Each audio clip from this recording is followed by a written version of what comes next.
Just so you know, we're waiting. We're on UNC-TV, so we can't start before the cue.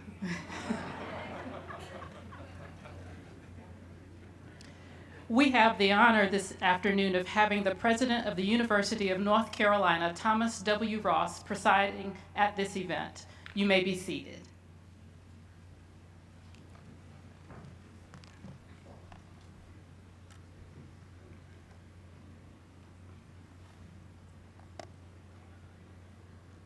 Good afternoon. It is a great personal privilege to preside over today's installation of Carol Folt as the 11th Chancellor of this historic institution, the first public university in America. On behalf of the students, faculty, staff, administration, and trustees of the University of North Carolina at Chapel Hill, I'm honored to welcome special guests from the many communities of which UNC-Chapel Hill is a part. As I announce the groups you represent, please stand and remain standing, and please hold your applause until I have introduced all of these distinguished groups. Will the chancellors and representatives of the constituent institutions of the University of North Carolina please stand? Will the delegates from North Carolina colleges, universities, and community colleges please stand? Will the delegates from other institutions of higher learning throughout the United States please stand? As a public institution, the University of North Carolina at Chapel Hill serves this town and surrounding communities as well as the state and nation. At this time, I would like to recognize local, state, and federal officials who are here with us today. If you would stand. Also here with us today are many of the people responsible for the well-being of this university. Will the following groups please stand and remain standing? Members of the Board of Governors of the University of North Carolina. Current and former members of the Board of Trustees of the University of North Carolina at Chapel Hill. Former chancellors of the University of North Carolina at Chapel Hill. And will the former presidents of the University of North Carolina please stand? I would also like to ask the Chancellor's Cabinet and the Deans of the University of North Carolina at Chapel Hill to please stand. And will members of the faculty please stand? And now will all the employees of the University of North Carolina at Chapel Hill, those who keep this great campus running day in and day out, would you please stand? And to underscore why we are all here, will all the students please stand?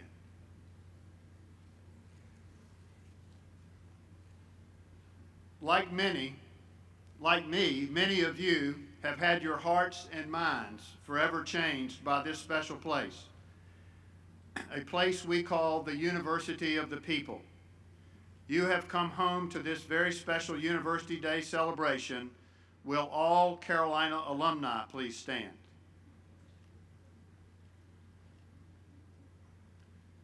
Now will everyone please join me in recognizing all of these distinguished guests, our colleagues and co-workers.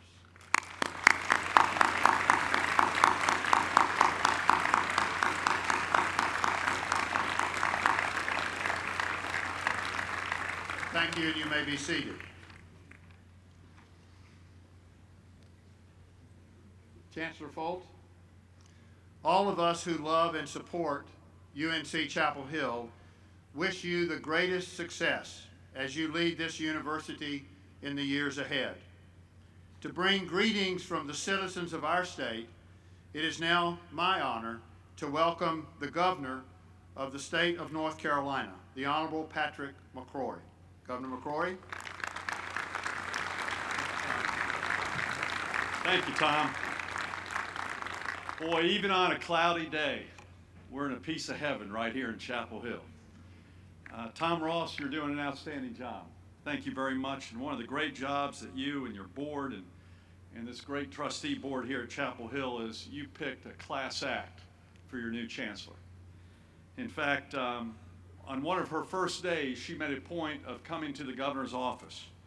And her personality just connects with everybody that she reaches out to. And I felt that connection immediately, but I also felt a connection of things that she knew she had to do of a leader, as the leader of a wonderful, wonderful institution that we have here in Chapel Hill. And one thing we have to know, and one thing we discuss, because I'm also new in a job, is this, is that we all have to get to know North Carolina because this is the greatest state in the United States of America. That advice doesn't just apply to newcomers, it applies to all of us, because learning about North Carolina can take a lifetime. In fact, every day as governor, I discover something new about our state, and I've lived here since I was a child. That's because each North Carolina community is a classroom, and every North Carolina citizen is a teacher. Every chance I get, I attempt to escape the bubble of Raleigh government and politics and get out of that bubble to get to know the wonderful people of our dynamic and ever-changing state. And I've urged Carol to do the same thing. Occasionally escape, yes, the academic bubble that can encase a university. Learn firsthand about our state's culture, tradition, and yes, the way some people are hurting and having pain throughout our state. But most importantly, learn about our people's hopes and visions for the future. And I guarantee you, and I guarantee to all of you, that their insight will prove invaluable to you and to all of us for this future of this great university. One thing your chancellor is already doing in her short tenure here is connecting this wonderful institution with commerce. Our state is seeing a comeback in commerce. We can't just read about this comeback. I want us all to experience it. Go walk the manufacturing floors throughout the state that are now expanding. See firsthand the advanced knowledge that many people are taught right here on this great campus that's luring creators to the state of North Carolina. Observe the economic transformation that is occurring in research laboratories, banks, and small businesses across our state. And we need to continue to ensure that the curriculum that we offer align with the needs of the marketplace both now and in the future. Because our goal is to get us to all think better, gain more knowledge, and also to get our graduates a job so they can immediately start contributing to our economy and to our communities and to this great state. Above all, let's produce thinkers and problem solvers, people who can not only adapt to new jobs and disciplines and theories, but can create them. And that leads to my third point, another very, very important part of Carol's job and our job together, and that is research. I understand there's a classic tension between basic and applied research, but often the only real difference between the two is time. Research at Carolina, right here at Carolina, has led to numerous treatments for patients with HIV throughout the world. Research at the School of Pharmacy has led to the development of towelettes that remove contamination of hazardous drugs on surfaces. And development at the university's computer science department has led to advances in supercomputing, graphics, and simulations that's changing the workplace and, yes, academics. Ultimately, research, regardless of its classification, serves us best when it improves the lives of people and solves real-world problems. Disseminating this knowledge and creating more patents, which we've talked about, particularly through the use of technology transfers, will create more jobs and entrepreneurs in this state. Entrepreneurs survive on their ability to connect concepts to the real world, bring that spirit of connection to every facet of research conducted at this great university. Let's not limit entrepreneurship to the field of study, but make it a part of our research and academic culture which your Chancellor is already doing along with their Board of Trustees.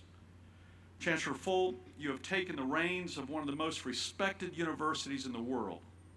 UNC is great, but because of increased competition throughout the world, UNC must become even greater.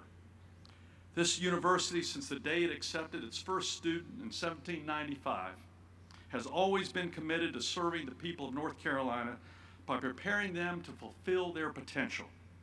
And I'm confident you will not only continue that heritage, but escalate it during your term. May God look over you as you assume this great responsibility. And may God bless the great state of North Carolina. I'm confident that under your leadership, UNC, through education and research, will help lead our state to an incredible economic recovery for future generations to come. Go Tar Heels. Thank you, and may God bless each one of you.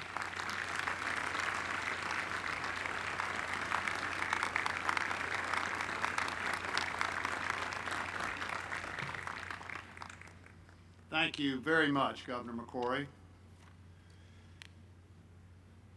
I would be remiss if I didn't take a moment to acknowledge that 1 year ago today, this university lost a true giant with the passing of Bill Friday. We all know that President Friday's life exemplified everything that has made our university and the state of North Carolina great.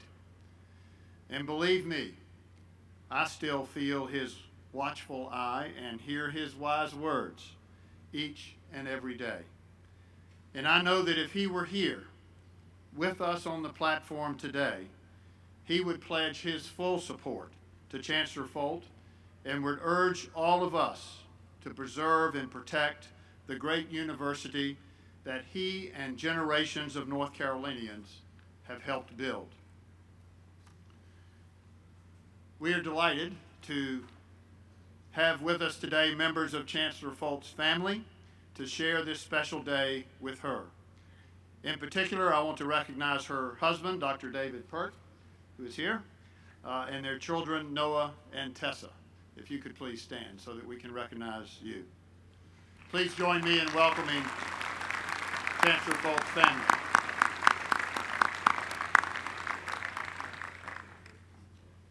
While the focal point of today's activities is Chancellor Folt's installation ceremony, we are also gathered to commemorate that historic day, October 12th of 1793, when the cornerstone of Old East was laid.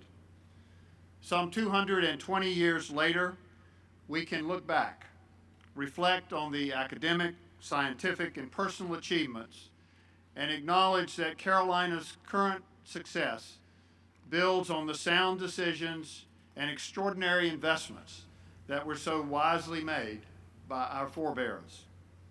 Because of their vision and their enduring commitment, Carolina is today known around the world for the brilliance of our faculty and our student body, for the significance of our scientific discoveries, and for our social and economic contributions to the people of this state, our nation, and indeed the entire world.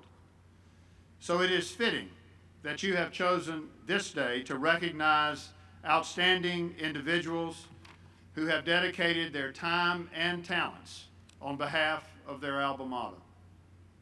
To present the 2013 Distinguished Alumni and Alumnus Awards, I now call upon the Executive Vice Chancellor and Provost James Dean Jr.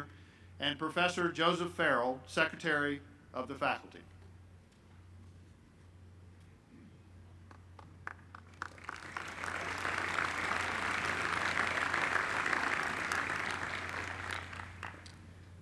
Will the 2013 Distinguished Alumna and Alumnus Award recipients please come forward together and stand to the right of the podium.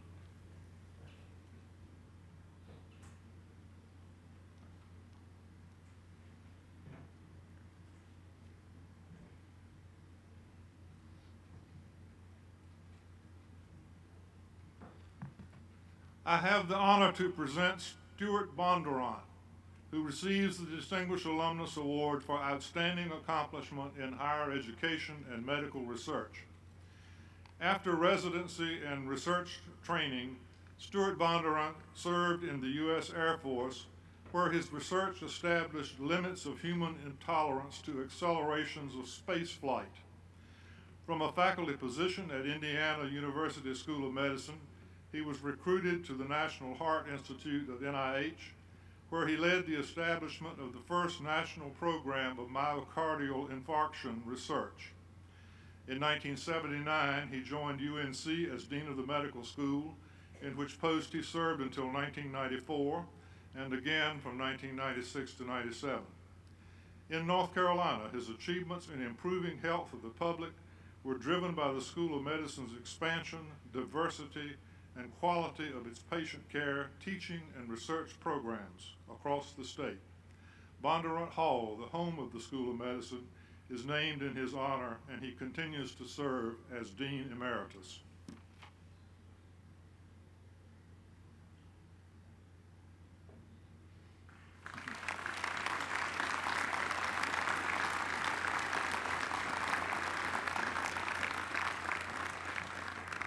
I have the honor to present William Ewart Easterling III, who receives the Distinguished Alumnus Award for Outstanding Accomplishment in Higher Education and Climate Research.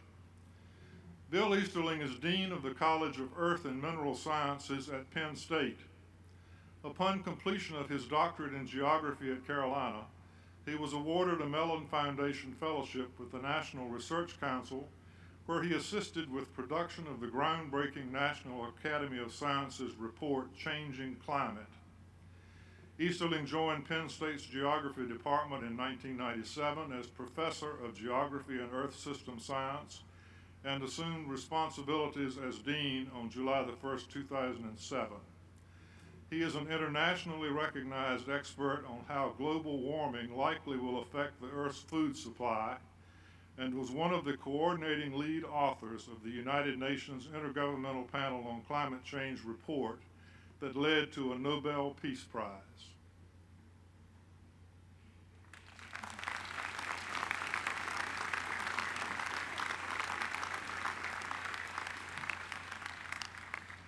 I have the honor to present Carol Virginia Mason, who receives the Distinguished Alumni Award for Outstanding Accomplishment in Public Service.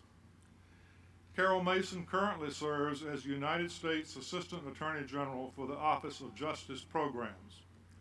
Mason was admitted to the Georgia Bar in 1983 and joined the Atlanta firm of Alston and Bird, where she concentrated on public and project finance, chaired the firm's finance group, and served on its management committee. Mason was the first African-American woman to achieve partner status in a major Atlanta law practice. A loyal alumna, Mason served 2 terms on Carolina's Board of Trustees. She was vice chair of the board and served on the Audit and Finance, Endowment, and Investment committees. The General Alumni Association honored her with its Distinguished Young Alumni Award and its Distinguished Service Medal.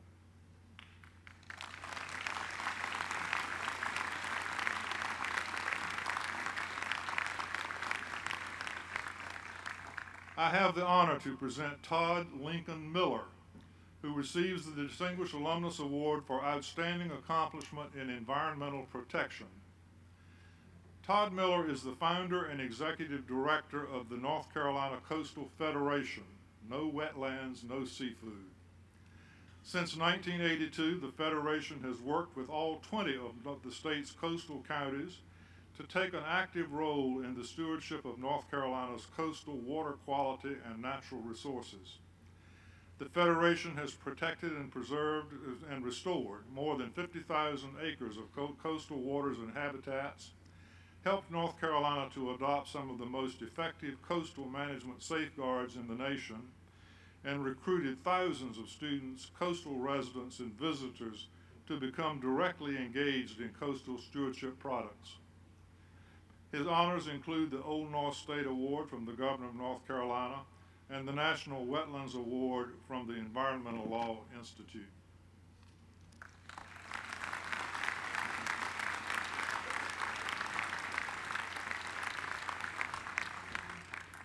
I have the honor to present Gary Wilton Parr, who receives the Distinguished Alumnus Award for Outstanding Accomplishment in Business and Philanthropy. Gary Parr is Vice Chair of Lazard Limited, a global financial advisory firm, and is widely known as a brilliant investment banker. Parr is also a champion of the arts. He is chair of the Board of Directors of the New York Philharmonic and previously chaired the Venetian Heritage, a nonprofit organization dedicated to preserving and safeguarding the cultural heritage of Venice. Parr's personal search for better intellectual tools to think clearly and articulately about what was at risk morally in complex business situations led him to look for ways to help Carolina provide those tools to our students. The outcome was a major gift in 2004 from the Gary W. Parr Family Foundation that enabled the establishment of the Parr Center for Ethics.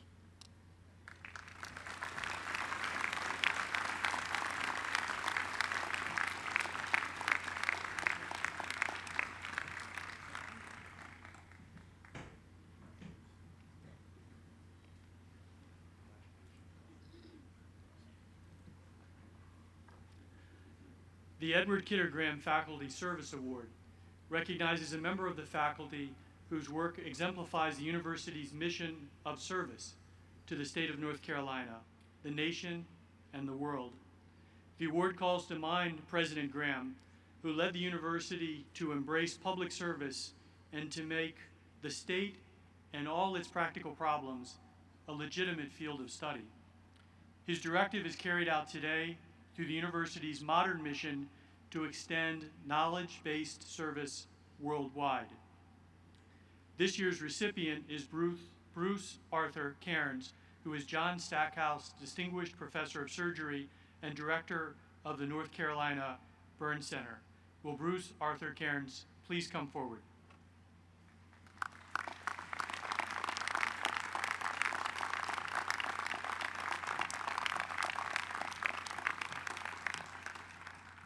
Bruce Arthur Cairns receives the Edward Kidder Graham Faculty Service Award for outstanding accomplishment in extending the benefits of the university throughout the state and the nation.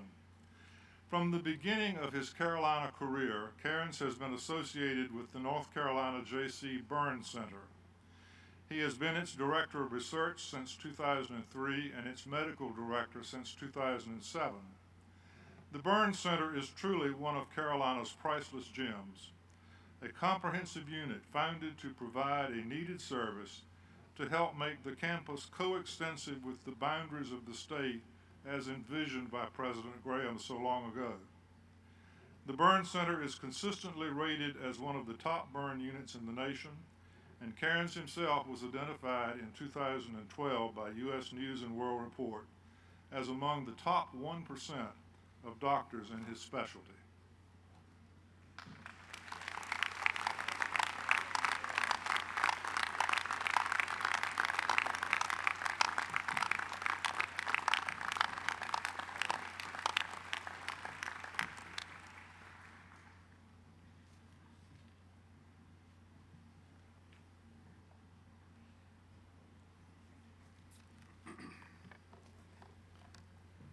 Please join me in extending our congratulations again to all of those that have been recognized this afternoon for their leadership and service to this great university.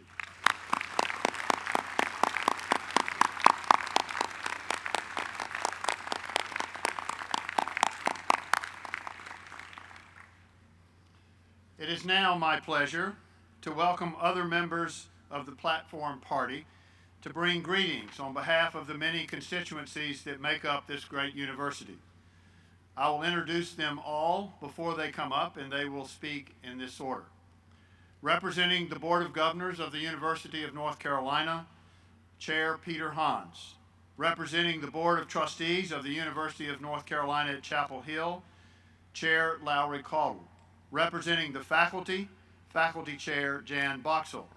Representing the staff, Employee Forum Chair Charles Streeter. Representing the students, Student Body President Christy Lambden. And representing the alumni, General Alumni Association Board Chair Robin Hadley. We will begin with Chair Hans.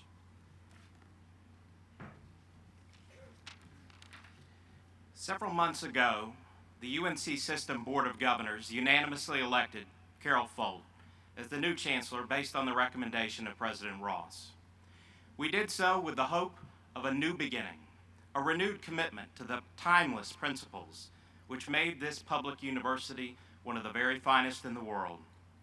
It is our hope and expectation that Chancellor Folt will lead this great institution, my own alma mater, with a dedication to integrity in all matters, to diversity in thought, and to the joyful pursuit of both knowledge and wisdom. In these challenges, she will have our support. She will need that from all of us because this is a demanding role, and North Carolinians are counting on her. So Chancellor Folt, I bring greetings and words of encouragement. Lead us forward.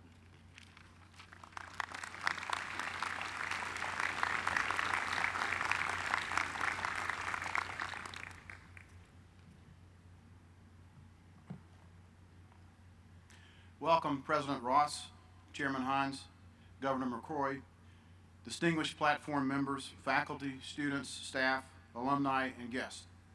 I bring you greetings from the University of North Carolina at Chapel Hill Board of Trustees. I am honored to represent the trustees and my fellow Tar Heels on this glorious day as we celebrate the 220th anniversary of the laying of the cornerstone of Old East, the nation's first public university building.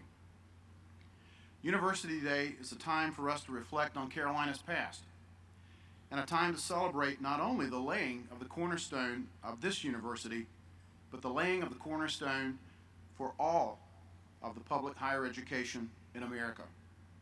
This is a special University Day, the installation of a new chancellor.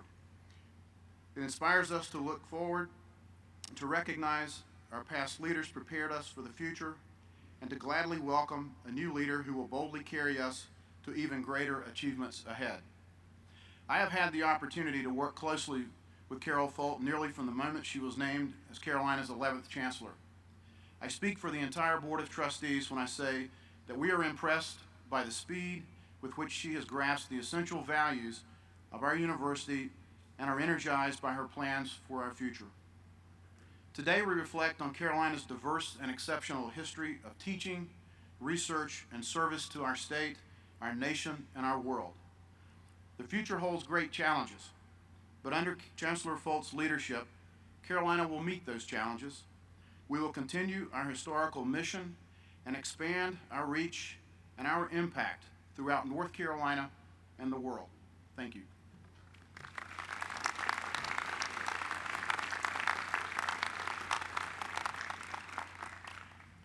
Thank you, President Ross, Honorable Governor McCrory, distinguished alumni, distinguished platform guests, former chancellors, distinguished guests from outside the institution as well as inside the system, UNC faculty, staff, students, and community leaders here today, welcome.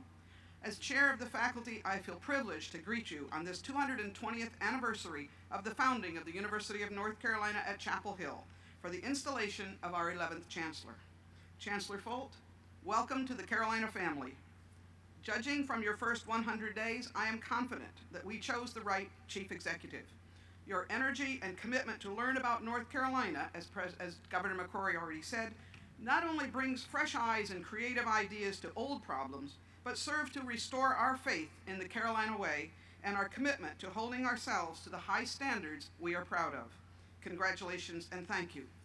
With you, we want Carolina to be the best global research institution in the world, while we also reaffirm our commitment that this remain a public university for the people of North Carolina, where we continue to educate and develop responsible citizens and leaders of the local, state, national, and global communities. This is our mission. We learned in yesterday's panels our brilliant faculty of researchers, teachers, innovators, and engaged scholars enthusiastically support this mission. But we cannot do it alone. We need each other as partners, as the panel showed yesterday. We need each other as partners in faculty, staff, students, administrators, Board of Trustees, Board of Governors, the legislature, the community, and others.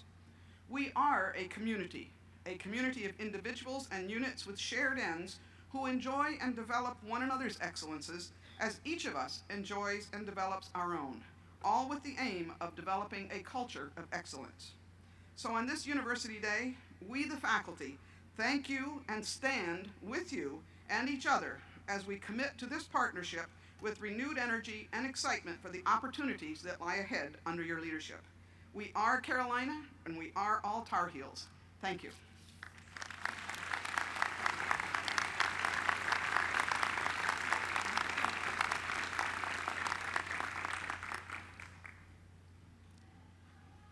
Good afternoon. I'm Charles Streeter, and I'm honored to be here on this historic day. As chair of the Employee Forum, I represent the more than 8,300 men and women who make up the staff of the university.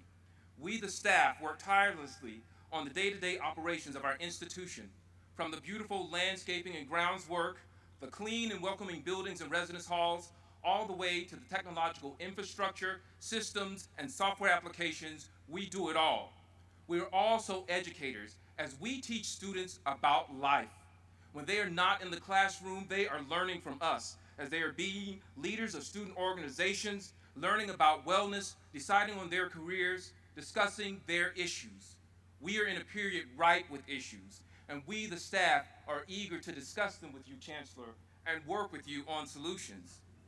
Finally, I would like to paraphrase from Song of the University Worker, the official poem of the Employee Forum.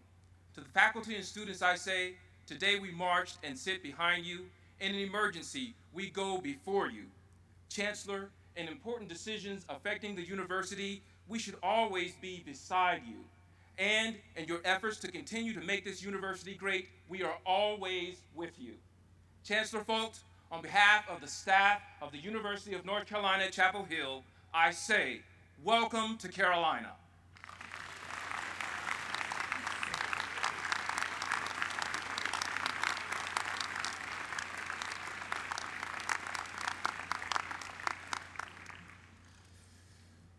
Good afternoon all.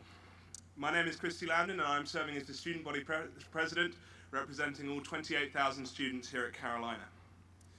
One of my favourite moments as student body president so far was at convocation when I stood next to the Chancellor and tried to help her to learn the various Carolina cheers.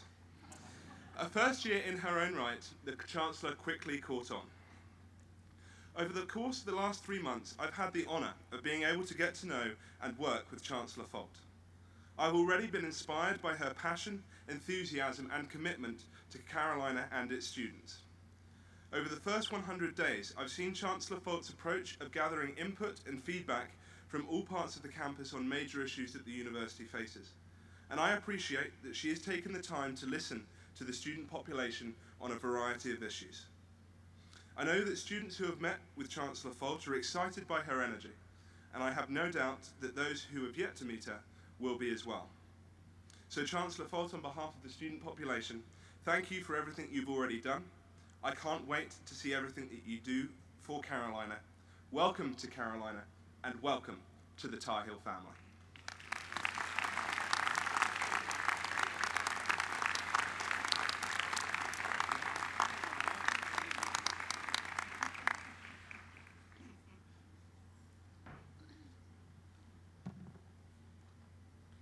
There's nothing like a birthday party, and what a grand one we are having today. On behalf of the General Alumni Association and more than 295,000 living alumni around the world, it is an honor and a privilege to be here. The association has as its main mission to inform and involve members and connect former students with their university. The alumni here today and those watching by television exemplify that grand mission. I bring birthday greetings to the university and extend congratulations to the awards recipients. Finally, it is a great honor to bring well wishes to our 11th Chancellor as she, yes, she,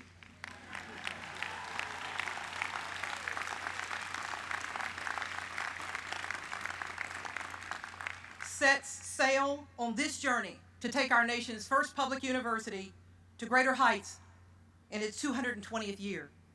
As the university's only permanent constituency, our alumni beam with pride on this great occasion. We know that together we will continue successfully to weather each mountain and valley. Go Heels!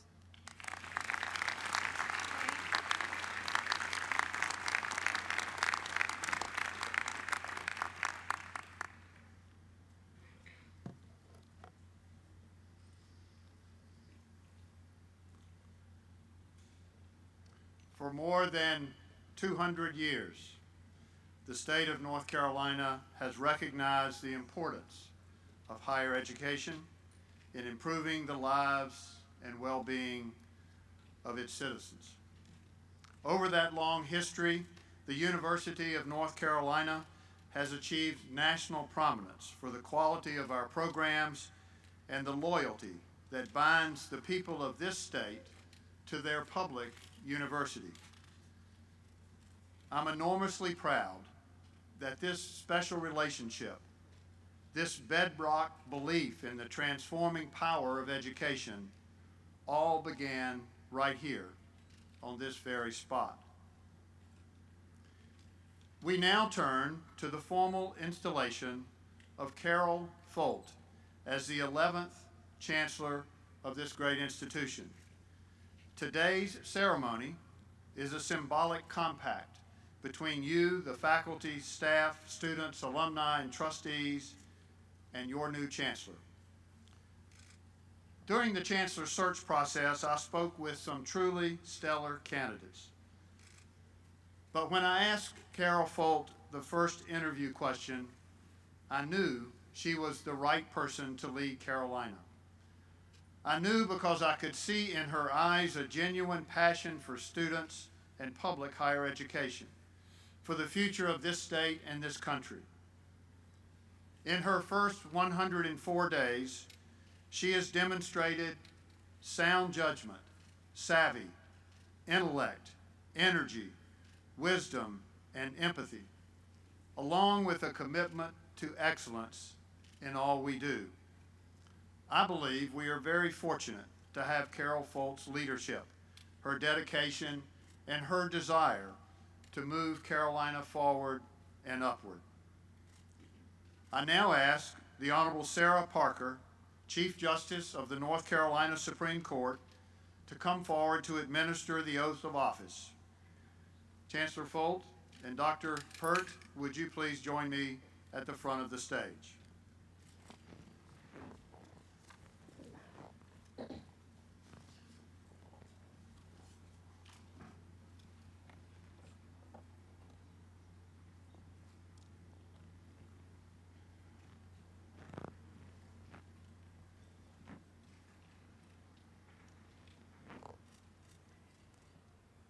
If you would please place your left hand on the Bible and raise your right hand.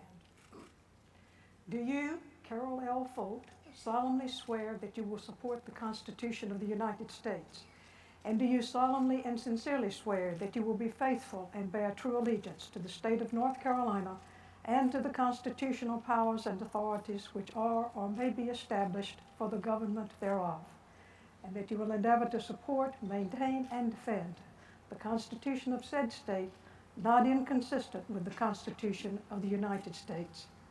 And in entering upon the responsibilities of the office of the Chancellor of the University of North Carolina at Chapel Hill, do you undertake to fulfill its duties to the best of your abilities and without fear or favor, to cherish and encourage sound scholarship and the search for truth, and to dedicate all the powers of the University of North Carolina at Chapel Hill to the intellectual, moral, and physical training of youth and to the development of a moral and enlightened citizenship?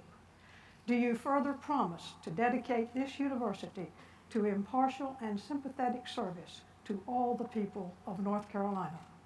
Further, do you solemnly swear you will well and truly execute the duties of the office of the Chancellor of the University of North Carolina at Chapel Hill to the best of your skill and ability according to law, so help you God? I do. Congratulations and all good news.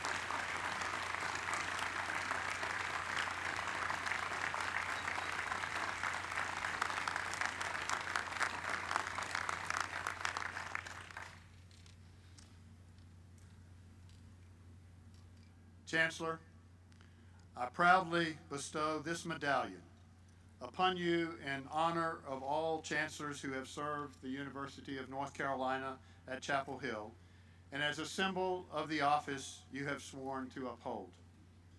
This medallion signifies the confidence of the campus community that it places in its chancellor. Today we look to you for the vision, the wisdom, and the stamina to carry this great and storied institution to new levels of excellence.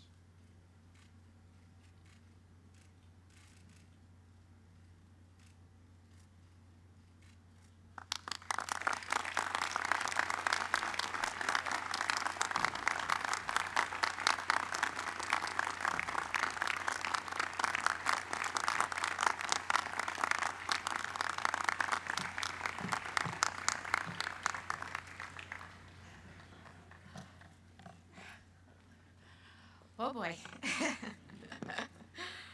Oh. Good afternoon, everyone. As I look out into your smiling faces, I am overwhelmed by Carolina warmth and a Tar Heel welcome. Woo. Thank you. Over the last few months, so many of you have shared your stories and your heartfelt belief in Carolina, in its potential, its public mission, and you have offered to help in any way.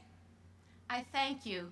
You have given me such a sense of optimism, anticipation, and purpose for the future that we will build together. I took a walk across campus a couple mornings ago, just after dawn. There were birds, a few solitary walkers, mostly students.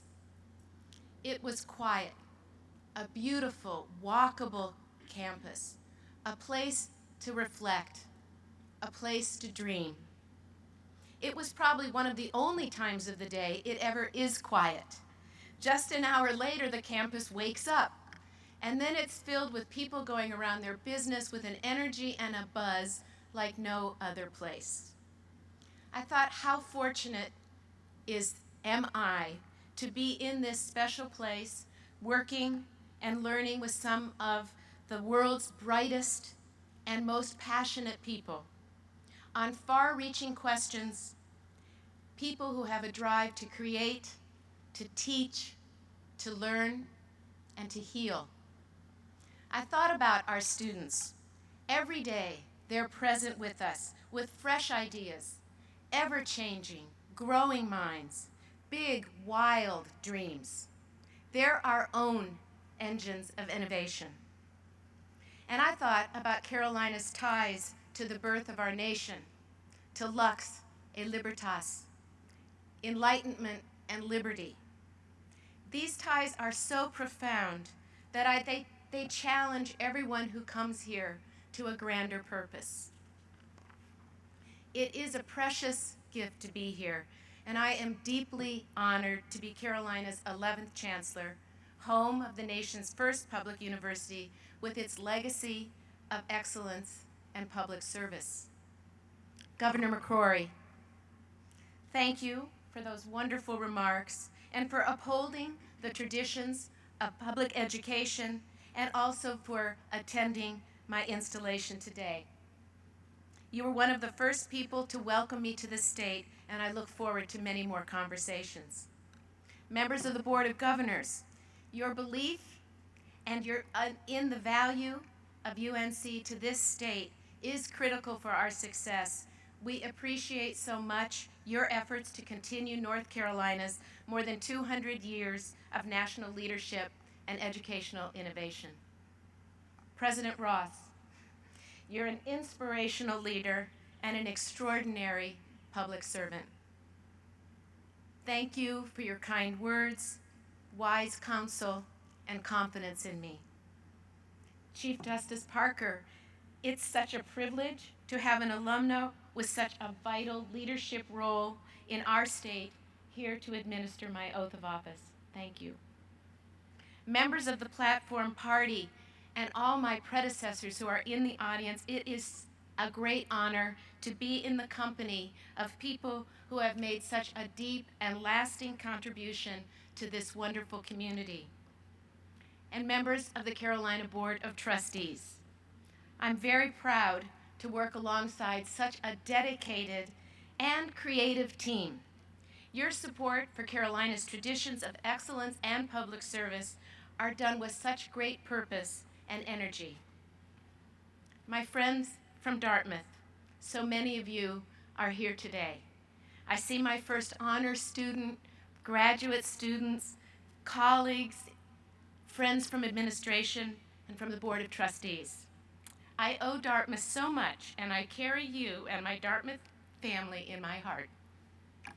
My new Carolina community, your capacity for changing the world and the future is boundless. I already feel our friendship growing, and I cannot wait to see what you will accomplish for the world.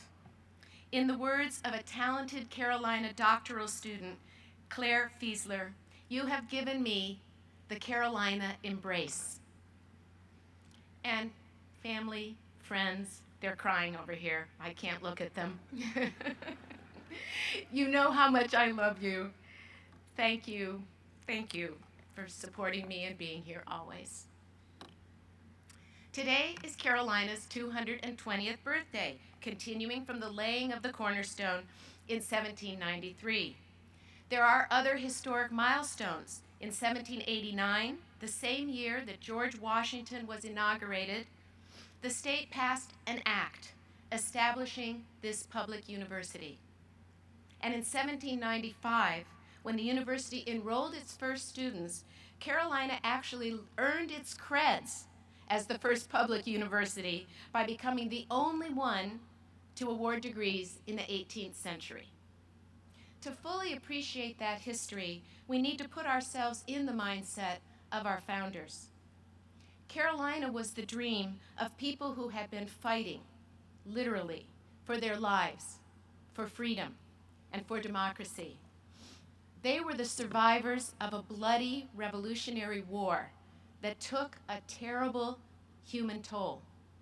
They were visionaries. They were fueled with an aspirational fervor at a time of nation building and renewal. The act of creating the university was introduced, as you know, by William Richardson Davie, who had been an officer in the Revolutionary War and was also a lawyer and a farmer and a politician. With their own families and their communities torn apart by revolution, our founders were seeking a new beginning. People who had been dealing with death were now leading with hope. And what was one of their top priorities? Build and support a great public university to fit each rising generation for the honorable discharge of the duties of life. That vision was echoed in another challenging time when Franklin Roosevelt said, "Democracy cannot succeed unless those who express their choice are prepared to choose wisely. The real safeguard of democracy, therefore, is education." As America's first public university, Carolina became the gold standard. The founders passed the baton, and the future is up to us. How can we fulfill this honorable charge in a way that's ever fresh and relevant? Like my predecessors and Carolina's founders, I believe our mission is a noble one: to bring lux, light, and understanding to the world. And in doing that, to prepare each generation to thrive and have a positive impact in society. And to advance all humankind with discoveries and services that help the state, the nation now, but also safeguard future prosperity and liberty, libertas. Our place and our time in history provides a context and a purpose for our work. To paraphrase the legendary President William Friday, the problems of the people are the problems of the university. To take that charge to heart, we must involve our students in developing solutions for the most pressing contemporary challenges and developing them to be thinkers and doers. And we must imagine and prepare them for what they're going to be facing not just today, 20, 40, 60 years and more into the future. We have to be providing the knowledge, foresight, and wisdom to adapt the emerging technologies, fields, and knowledge for the public good. That's a big job. And I've been asked, why do you want to lead a public research university now or here? Well, the answer is simple. Like all of you, I am deeply inspired by Carolina's history and its higher purpose. I have confidence in our people, and I believe in the capacity of the great public university to help build a just, safe, more prosperous, and sustainable world. Today, with knowledge and technology exploding, with the socioeconomic and the political landscape changing, and our global relationships also in flux, it's even more important that our great research universities partner to advance knowledge and work with our communities and our businesses to address critical, destabilizing global issues like declining fresh water, food, climate change, poverty, human rights, and disease. Our public universities must lead in this. We educate the greatest number of students, and we do it in the spirit of the public good. Our students and our faculty and our staff work in local communities and on public projects. The personal ties that they establish with the public deepen a bond of appreciation, obligation, and human understanding that they carry throughout their lives. My connections to the publics are also very personal. My own life opened up when I studied at 3 great American public universities. My parents, both first generation to go to college, were chemists, and they valued education. We grew up on a steady diet of Albanian food and really cool discoveries. My dad's idea of a great field trip was go to the Ohio State Fair. But we didn't get to go on the rides. We visited the pig pavilion. We checked out Ohio's largest tomato, and we learned what variety of corn had been discovered that year. He also took us to see the computer at B.F. Goodrich, which took up a floor bigger than my high school gymnasium. And he said, "This is the future." And we believed him. A little smaller now, though. I went to school interested in so many things, but when I discovered my passion for biology, for water, for the life sciences, it was when I found a place where I could create things. Benjamin Franklin said, "Tell me and I forget. Teach me and I remember, but involve me and I learn." Involvement, teaching, and learning by doing is thriving here. About 65% of our arts and sciences undergraduates conduct research with top faculty.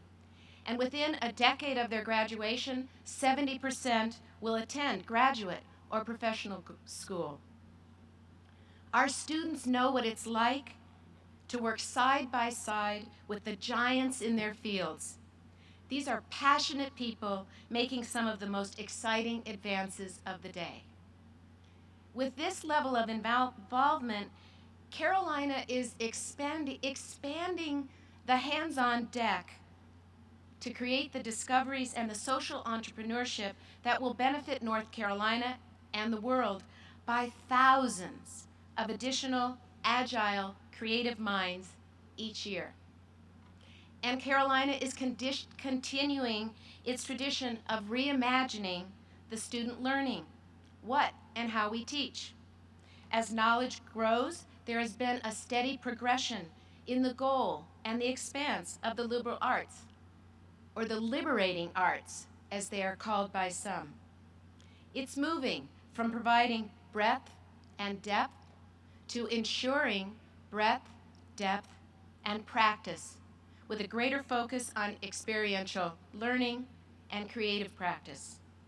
This progression also mirrors the rapid change in the mindset of our faculty from create and teach to create, teach, and apply in all of our disciplines. We've got flipped classrooms, new technologies, entrepreneurial problem-solving global team projects. They're all a part of a new wave that is advancing the art and the science of education at Carolina. We're on the cusp of the most significant change in how we think about education in America in a century. And it will make our students even more active and flexible learners and better prepare them for the changing world they're inheriting. At the same time, our commitment to the broad-based, multifaceted liberal arts is as strong as ever.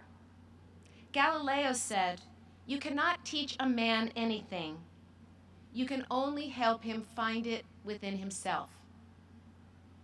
Exposing our students to the breadth of human knowledge fosters their own search for enlightenment. Analysis of human values, appreciation of history, social context, philosophical reasoning, artistic expression, open minds, and develop a fuller appreciation of the world in all of its beauty, its tragedy, and its intricacy. Our future depends on our enlightened, reasoned, critical, and creative thinkers.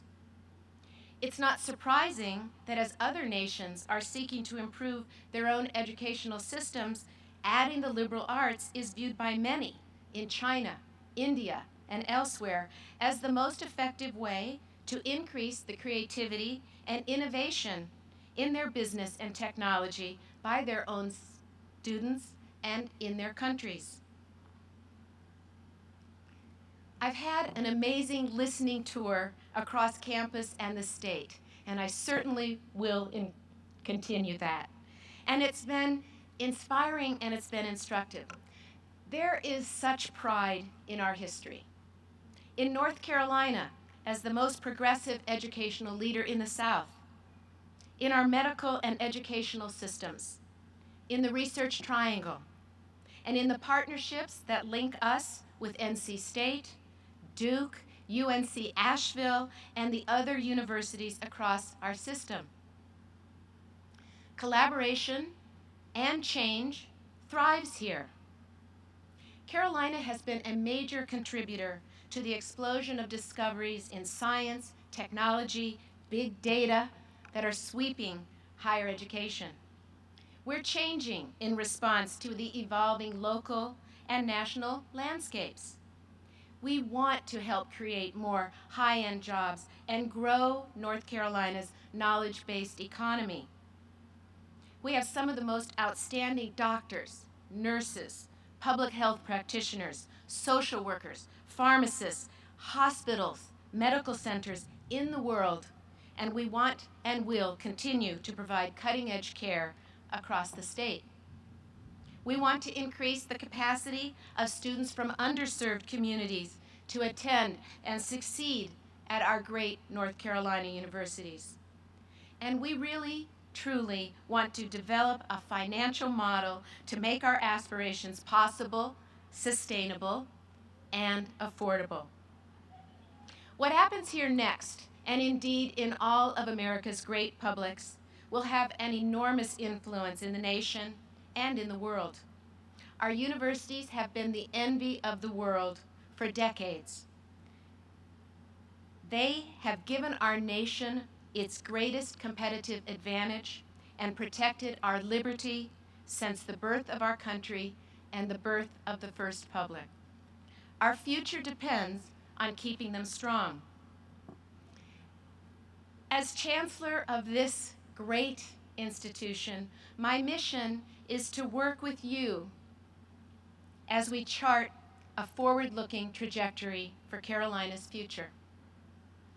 After just 3 months, I still am learning. I'm developing a team that combines new and veteran senior leaders, and we're seeking the best ideas and the freshest perspectives. One of our first steps with you will be to carefully evaluate our strengths and ask ourselves how well we're executing in our mission. We start from a position of great strength. Discoveries by our faculty and students touch every aspect of society, advancing human thought and improving health and the well-being for millions of people. Our faculty is dedicated to innovation and excellence in their teaching, and our deeply engaged staff are essential and talented partners. Our students, undergraduates, graduate, professional students, are so strong. They're independent and collaborative. They publish, they compose, they start companies, they study around the world, they work in our communities, and they shine on the playing field, in the media, and on the stage. But even more, they pride themselves as people who look outward, who care about the world. This is not an inward, all about me kind of place. Our students carry Carolina's tradition of excellence and public service forward in their lives after graduation, as leaders in their professions, their communities, and as loyal, involved, and extremely generous members of our community. Carolina is also one of the most accessible and affordable universities in America due to support from the state, the alumni, and friends. Our students come from all 100 counties in North Carolina, across the nation, and around the world, and many stay to live and work in North Carolina after graduation. We have been ranked #1 as the academic school of greatest value for many years, and our student debt is among the lowest in the nation. We soon may be the only public university in America covering full financial need. I'm proud of all that. We are an indispensable part of the state, providing essential services through hundreds of programs. For example, the North Carolina College Advising Corps helps low-income, first-generation students from across North Carolina to find their way to college. Our School of Government trains 12,000 public officials in North Carolina every year. 40% of all North Carolina physicians were trained at UNC. And last year alone, UNC-Chapel Hill's research grants supported more than 10,000 jobs in 89 of our 100 counties, bringing in almost $800 million in financial support for this work. And as a public institution, we are committed to be holding the highest standards of integrity, transparency, and accountability. Provost Jim Dean and I have already begun working with so many of you to develop a powerful, unifying strategy for Carolina. The strategic thinking and the planning is what's going to help us move forward quickly to develop our strategy and a comprehensive fundraising campaign. But some things are already clear. Carolina began as a fresh idea in a new nation. We need to keep that freshness as we anticipate our future in a time of such rapid change. We will continue to develop new ways of doing business, as we already have been doing with Carolina Counts, and that we will stretch even further to do in the future. We will make choices about the things that we do, and we'll find the means to take risks and to try some new things. We cannot afford to stand still in a world that's moving so quickly ahead. We can lower barriers. Let's de-silo this campus. Let's become more sustainable. And let's leverage our cross-cutting connections and our culture of collaboration within and beyond campus. We will and already are intensifying our entrepreneurial activities, and they build on the extraordinary progress here and the work launched by my predecessor, Chancellor Thorpe. We'll work across schools to develop a stronger voice and a communication strategy that will help us tell the world about Carolina's successes. And we're going to continue to work with our UNC partners to support our strategic plan and foster new connections. And most of all, we will become better listeners. We want to gather input from the people here and around the state to strengthen our relationships and build a shared and powerful future. I've tried to draw the lines today from Carolina's wonderful founding principles to the enduring values and our ongoing charge to meet the needs of our current and our future students. Our values endure even as the concept of the people we serve has radically changed. This is the most fundamental difference between then and now. From a regional university accessible to a few more than 200 years ago, Carolina today is rich, diverse community. And our diversity and the melting pot that is North Carolina and that is America and the world is going to grow quickly in the coming years. Our students have to thrive in diversity. They have to be comfortable in the complex communities and workplaces that are their future. Our own community has to be safe and welcoming. Our learning is enhanced by breadth of opinion, by diversity in identity and experience. These differences must be appreciated. This should be the intention of every great university in America. We have a proud tradition of Carolina leaders who have worked across difference for the common good and had a great footprint in this world. The late Julius Chambers was a champion for civil rights. Illustrious basketball coach Dean Smith, another dedicated civil rights advocate. And Lieutenant General Patricia Dallas Horoho, the 43rd United States Army Surgeon General.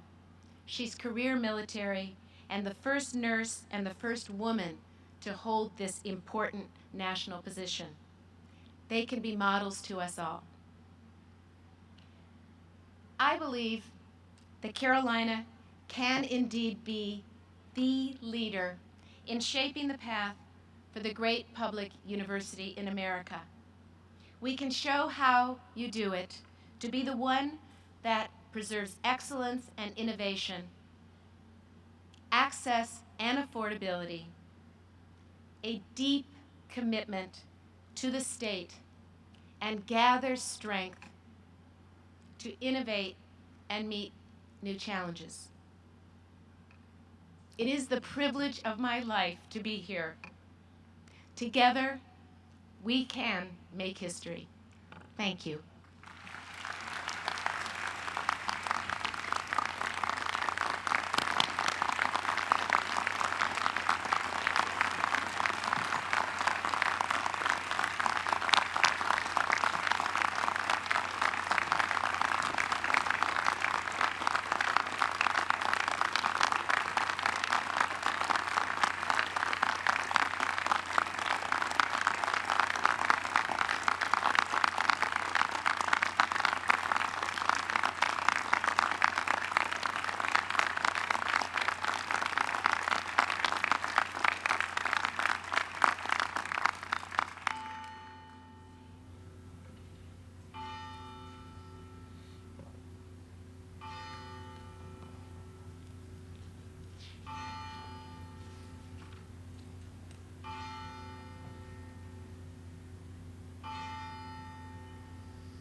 Ladies and gentlemen, it is my honor and great privilege to again ask you to join me in welcoming the 11th Chancellor of the University of North Carolina at Chapel Hill, Carol Folt.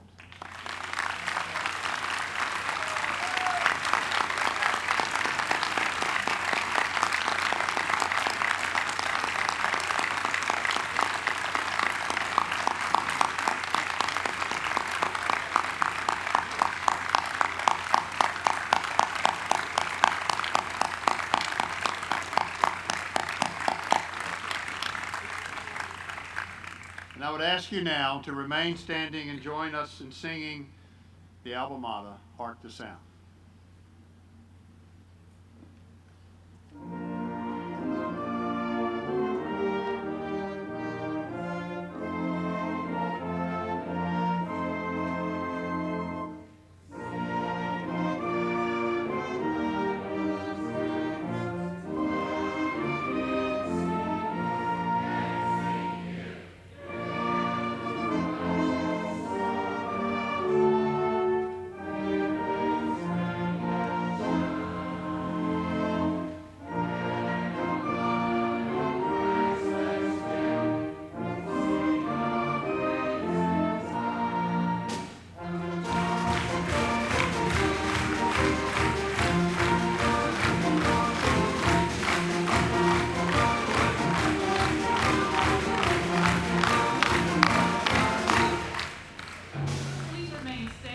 Platform party recesses, after which you are cordially invited to join Chancellor Folt and the entire Carolina community for a reception here on Folt Place.